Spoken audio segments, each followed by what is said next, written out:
Fala pessoal, tudo bom com vocês? Quem tá falando aqui é o André. E para abrir esse módulo 3 eu quero falar um pouquinho sobre descrição e classificação de escoamentos, beleza? Então vamos nessa. Bom, então primeiramente a mecânica dos fluidos, tal como as demais áreas da física, né? Pelo menos da mecânica, ela pode ser dividida em cinemática e dinâmica. O que é que estuda a cinemática? Bom, a cinemática estuda o movimento por estudar o movimento, né? Ela quer ela quer descrever o movimento. Enquanto a dinâmica, ela quer descobrir e conhecer as causas daquele tipo de movimento. Por que o movimento ocorre, né? Então, o exemplo clássico, né? Tem um bloquinho, esse bloquinho ele se movimenta, né, com uma determinada velocidade. E a cinemática ela vai querer descrever, por exemplo, a trajetória desse bloquinho entre um primeiro instante até um instante final, né? Enquanto a dinâmica vai falar o seguinte: bom, devido à gravidade e uma força de atrito, né, a somatória de forças favoreceu com que esse bloquinho se movimentasse nessa direção.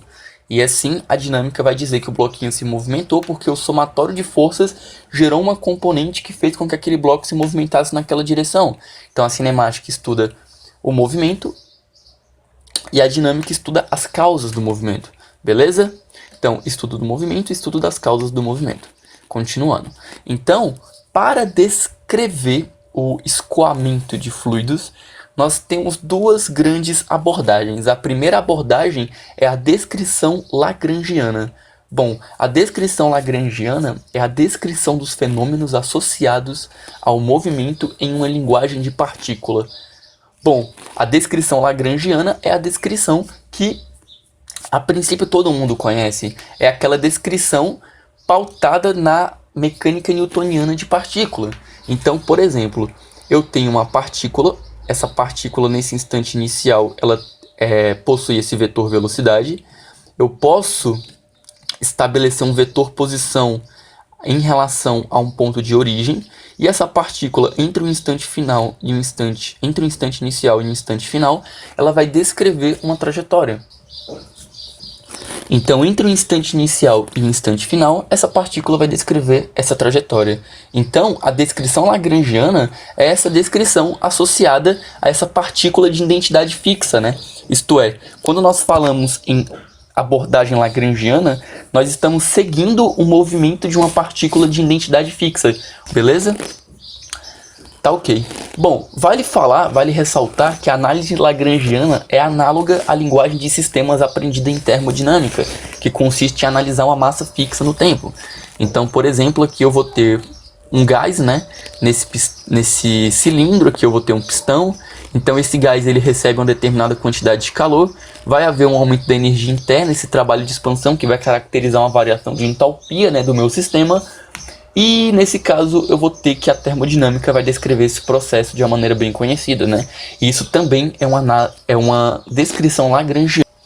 Continuando, então a gente pode falar que a linguagem lagrangiana aplicada a um escoamento de um fluido consiste em tomar um elemento qualquer que possa ser considerado um ponto material.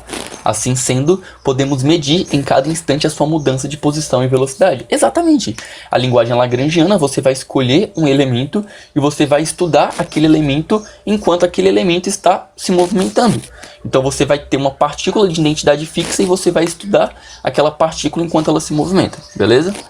Por outro lado, Leonhard Euler desenvolveu uma maneira de descrever os escoamentos associada à ideia de campo, do qual não é preciso conhecer o comportamento de cada partícula em cada instante. É preciso apenas conhecer o valor de cada variável em cada ponto do espaço. Portanto, essa abordagem propõe concentrar a atenção em pontos específicos do espaço. Então, pessoal, pensa comigo. Bom, vamos imaginar que eu tenha um duto aqui, um cano.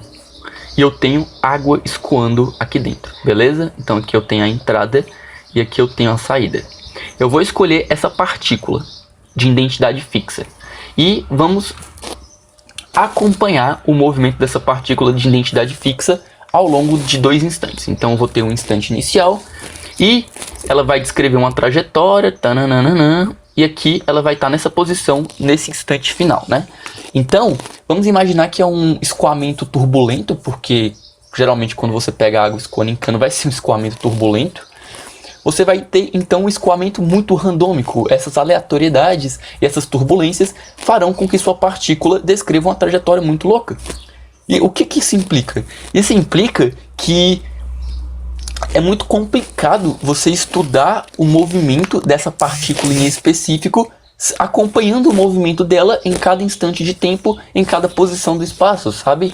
Então, pode parecer que a linguagem lagrangiana ela não seja a melhor escolha de um ponto de vista geral para a resolução dos problemas de engenharia. Claro que terão casos em que a descrição lagrangiana é a melhor alternativa, mas no geral você pode perceber que isso não é interessante. Agora vamos pensar no ponto de vista do Euler. O que ele disse? Pô, ao invés de estudar uma única partícula de identidade fixa, pega um ponto do espaço e, como se fosse um observador fixo, faz com que ele contabilize a modificação de velocidade nesse ponto. Bom, nesse ponto passarão diversas partículas diferentes, mas você vai contabilizar a mudança de velocidade nesse ponto independente da partícula que passa aqui, entende? Então, passarão diversas partículas nesse ponto, mas nós vamos estar voltando nossa atenção nesse ponto. Então, é como se eu tivesse um observador fixo nesse ponto. E nesse ponto também, e nesse ponto também. Então, nesses pontos passarão diversas partículas diferentes, mas nós estaremos concentrando nossa atenção no ponto, entende? E no fim, todo cano vai estar descrito dessa maneira, né, por meio de pontos. Então, em cada ponto, nós vamos conhecer as modificações das variáveis, beleza? Ao invés de concentrar nossa atenção em uma partícula de identidade fixa. Tranquilo? Tá, então, nós podemos falar, por exemplo, de um campo escalar, um campo de pressão.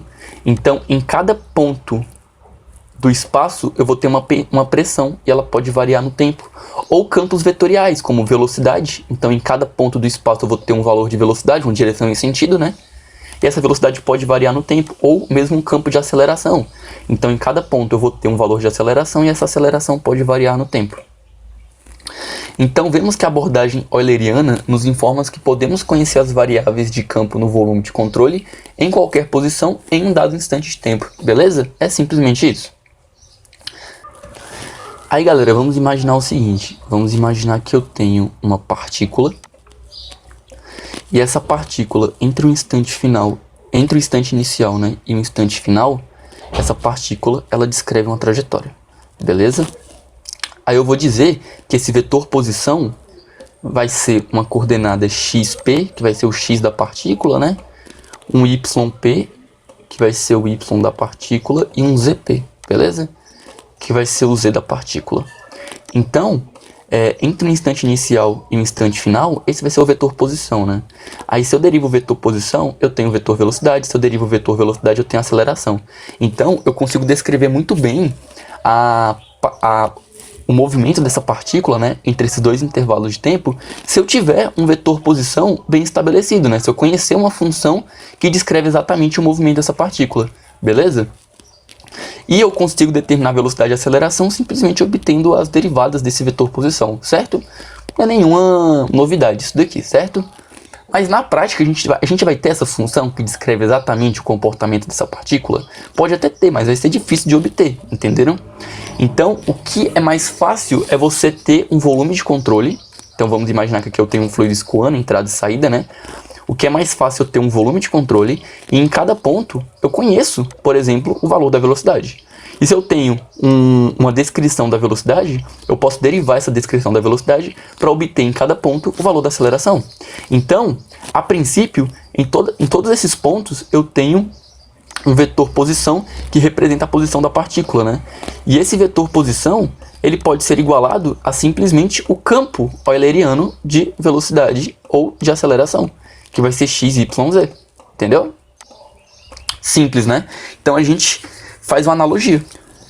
Ou seja, a velocidade ou qualquer outro campo descrito sobre uma forma lagrangiana será relacionado com o campo euleriano mapeado no espaço, considerando tanto a posição da partícula quanto o fato que a mesma é carregada pelo escoamento. Então, pessoal, continuando aqui, né? Então eu vou ter que a aceleração da partícula é a derivada da velocidade da partícula no tempo, beleza? Então aqui eu vou ter que a velocidade da partícula é função de x, y e z da partícula e também função do tempo, certo? Então se eu aplico a regra da cadeia em várias variáveis, eu vou verificar que a aceleração da partícula vai ser dada por isso, né? Então vai ser a variação da velocidade da partícula com respeito a p, dx, p dt, né? A variação da velocidade da partícula com respeito à posição da partícula y, dy dt, mais a variação da velocidade da partícula com respeito à direção z da partícula, né? dzp dt, mais a variação da velocidade da partícula no tempo, dt dt, onde isso daqui vale 1, certo? Então eu vou ter essa expressão que vai me dar a variação, a aceleração da partícula, né? Só que como eu acabei de dizer, nós vamos fazer uma analogia, né? Nós vamos dizer que a minha descrição lagrangiana do meu escoamento pode ser igualado ao meu campo euleriano de escoamento, beleza? Então a minha descrição lagrangiana vai ser igualada ao meu campo euleriano. Então essa expressão torna-se análoga a essa, né? Então esse partícula aqui tira, beleza, galera?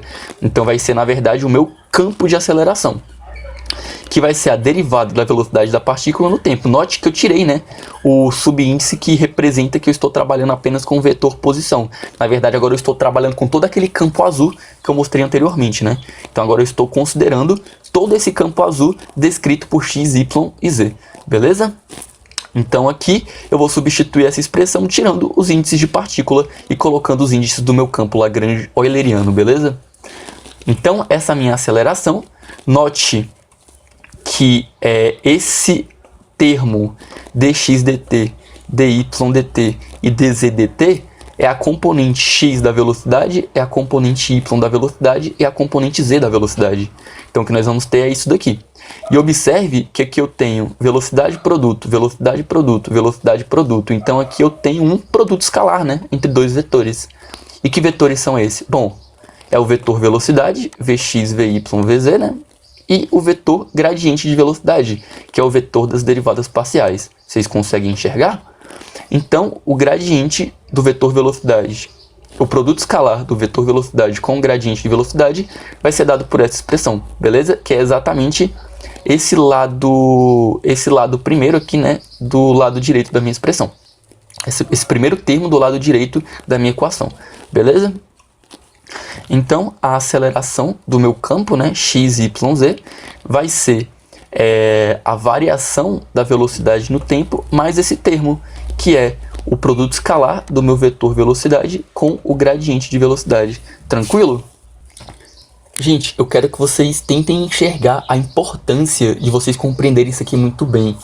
A gente partiu do quê? De um ponto de vista lagrangiano, né? Ou seja, um escoamento descrito a partir de um referencial móvel de identidade fixa, né? E o que nós obtemos é uma expressão que descreve muito bem o meu campo euleriano. Olha que bacana, eu parti de uma linguagem lagrangiana de partícula e após uma hipótese, né, de que existe uma equivalência entre o meu vetor posição e o meu campo euleriano, eu cheguei em uma expressão que descreve muito bem a mecânica do escoamento do meu fluido a partir de um campo euleriano, beleza? Beleza, né, pessoal? Então essa expressão, como nós acabamos de ver, ela descreve muito bem, né, as leis mecânicas das partículas na descrição euleriana de um campo de fluido, né? No caso associado ao campo de velocidades, né? Mas poderia ser qualquer outro. Daqui pra frente nós vamos ver isso direitinho. Esse primeiro termo, ele vai receber um nome especial. Eu vou chamar ele de aceleração local. E o segundo termo, eu chamarei ele de aceleração convectiva, beleza? Aí vocês estão pensando, o que cada um desses termos significa? Nós vamos ver um exemplozinho que vai abrir a cabeça de vocês para isso, beleza? Então vamos nessa, o exemplo clássico dos livros. Aqui eu vou ter um escoamento de um rio, e aqui eu vou ter uma sonda fixa, isto é, uma sonda que está parada, imóvel nesse ponto. E aqui eu vou ter uma sonda móvel. O que é a sonda móvel? É um barco que vai à mesma velocidade do rio, beleza? Então, a sonda fixa, ela vai estar associada ao termo local, né? A modificação local da velocidade do rio. E a sonda móvel, ela vai estar associada ao termo convectivo, ou seja, como a velocidade do rio se modifica por um observador que acompanha o rio na mesma velocidade do rio. Ou seja, o termo convectivo, ele representa a mudança de velocidade ao longo do próprio escoamento do fluido, beleza? Vamos ver isso direitinho. Então, vamos considerar um problema em que eu tenho um escoamento transiente de um fluido incompressível em um duto. Olha, transiente, então isso significa que existe modificação no tempo, existe modificação local, né? Existe modificação no tempo. De um fluido incompressível, beleza? Então, se ele é um fluido incompressível, a massa específica é constante. Tranquilo? Em um duto. Então, como o escoamento é transiente, significa que as propriedades variam no tempo, por isso o termo de aceleração local é diferente de zero. Então, se eu coloco, por exemplo, uma sonda fixa nesse ponto, ela vai verificar uma modificação de velocidade. E se eu coloco uma sonda fixa nesse ponto, ela também vai verificar uma modificação de velocidade. Agora, vamos para o escoamento permanente de um fluido incompressível em um tubo Venturi. Então, observem agora o que está acontecendo. Então, eu tenho um escoamento permanente. Então, se o escoamento é permanente, o meu termo local ele é zero. Isso significa a velocidade não varia no tempo. Mas dizer que a velocidade não varia no tempo não significa dizer que ela não pode variar ao longo do escoamento. Por quê? Porque ao longo desse tubo Venturi, eu vou ter esse estrangulamento. E esse estrangulamento vai aumentar a velocidade do fluido. É bem intuitivo, né? Então significa que a velocidade no ponto B é igual à velocidade no ponto A. Aí você fala, pô, você está dizendo então que sempre que tem um estrangulamento a velocidade aumenta? Bom, se for um fluido incompressível, sim. Se for um fluido compressível, não necessariamente, mas beleza. É incompressível, então a velocidade necessariamente vai aumentar. Mas o meu escoamento, ele ocorre em regime permanente. Então o que isso significa? Bom, se a velocidade aqui vale 20, ela vai continuar valendo 20. E se a velocidade aqui vale 30, ela vai continuar valendo 30. Observe que a velocidade desse ponto para cá mudou. Por quê? Porque houve esse estrangulamento, né? Então houve esse movimento convectivo, né? E esse termo convectivo representa a não linearidade no seu escoamento e tudo mais, mas enfim. Ok, então nós estamos verificando que a velocidade está aumentando devido ao estrangulamento. O que contabiliza esse aumento de velocidade é o termo convectivo. Beleza, então, né? Então aqui nós vamos ter uma velocidade que vai estar aumentando. Então, entre os pontos A e B, a velocidade não varia no tempo, pois o escoamento é permanente. Porém, a velocidade varia entre as posições A e B devido a uma mudança na área da seção. Então, devido a ser permanente, o termo local é zero. Porém, como tem esse estrangulamento, né, então você vai ter que o termo convectivo ele vai existir, ou seja, ele é diferente de zero.